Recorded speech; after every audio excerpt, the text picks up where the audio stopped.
More than 2 years after trying to convince Black Americans that he had their best interests in mind, Trump continues to poll poorly with Black Americans. The level of disdain his surrogates show for them probably isn't helping. During a heated debate on Fox News, where the chyron read "The left's racist rants continue," David Bossie, a former senior Trump campaign aide, offensively dismissed Joel Payne, a Democratic strategist who is Black. Payne was arguing that America was becoming increasingly hostile to Black Americans because of the Republican Party. Throughout the segment, Payne cited multiple examples of hateful speech on the right. Bossie frequently interrupted Payne, accusing him of liberal hyperbole. At one point late in the segment, Bossie told Payne that he was out of his cotton-picking mind. The Post's Avi Selk wrote about the exchange Sunday. The etymology of cotton picking is not specifically linked to slavery, but given that Black people were once enslaved in America and forced, among other things, to pick cotton, it has racial connotations.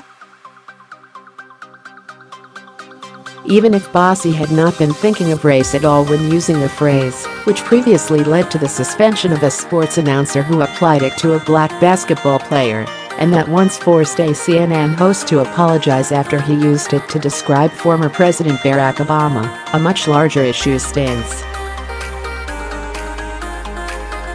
Bossie unapologetically and repeatedly told a Black man that he was out of his mind when trying to communicate the regular challenges he faces.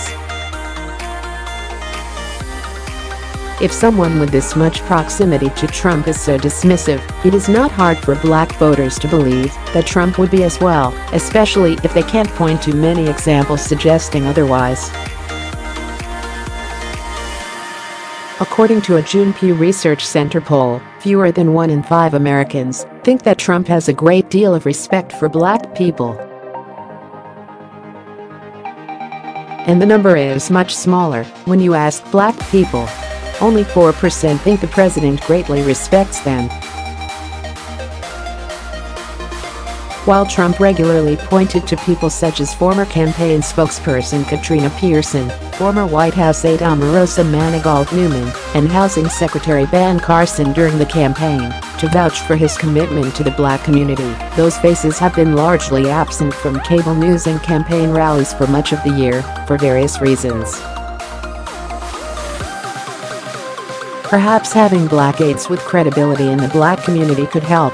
But one way to keep that support low until then is to continue to allow people to represent Trump who are so disconnected from the concerns of Black Americans that make comments with racist connotations when trying